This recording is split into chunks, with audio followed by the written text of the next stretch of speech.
सुहाग रात के मैं रोज देखती हूँ सपने, कब दुल्हन बना के घर ले जाओगे अपने।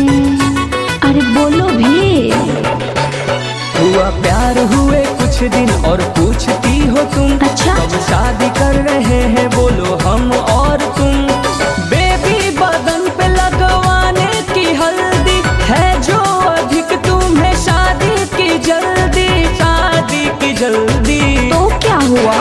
तो करने जवानी वेरीफाई। अरे पहले शादी तो हो जाने दो। करने जवानी वेरीफाई, लुगाई तबे बनाऊंगा। ऐसा है क्या? जब जानूंगा तेरी अच्छाई, लुगाई तबे बनाऊंगा। अच्छा ये बात है।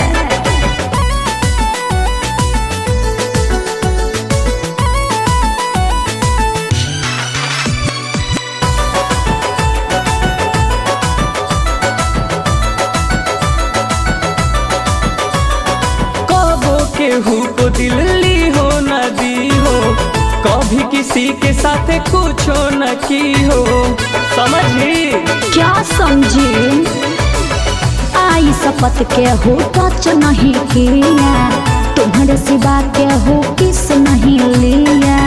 Believe me please. रहती थी तुम जब अपने विलेज में। हाँ। प्यार तो नहीं की थी तुम कम एज में, तुम कम एज में। ओहो। पता करके मैं तेरी सच्चाई। अरे तो कर लो ना, मुझे कोई प्रॉब्लम नहीं है। पता करके मैं तेरी सच्चाई, लुगाई तबे बनाऊंगा। ओहो। जब जानूंगा तेरी अच्छाई, लुगाई तबे बनाऊंगा। ऐसे क्यों सोचते हो?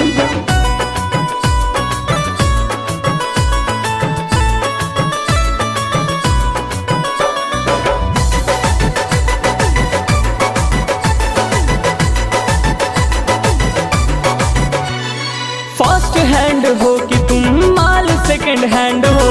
क्या? अंडर एंड की पूरी ट्रेंड हो। अरे ये क्या सवाल है?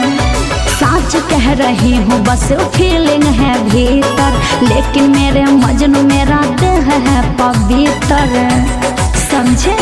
कहने को तो सब कहती है यही। अच्छा। 100 में से 5 ही निकलती है सही, निकलती है सही। अरे मैं ऐसी नहीं हूँ। जांचूंगा तेरा XY।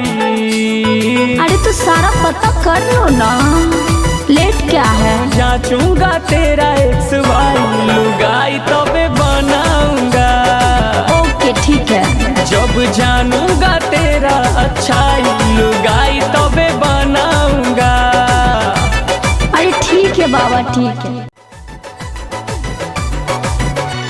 सुहाग रात के मैं रोज देखती हूँ सपने, कब दुल्हन बना के घर ले जाओगे अपने।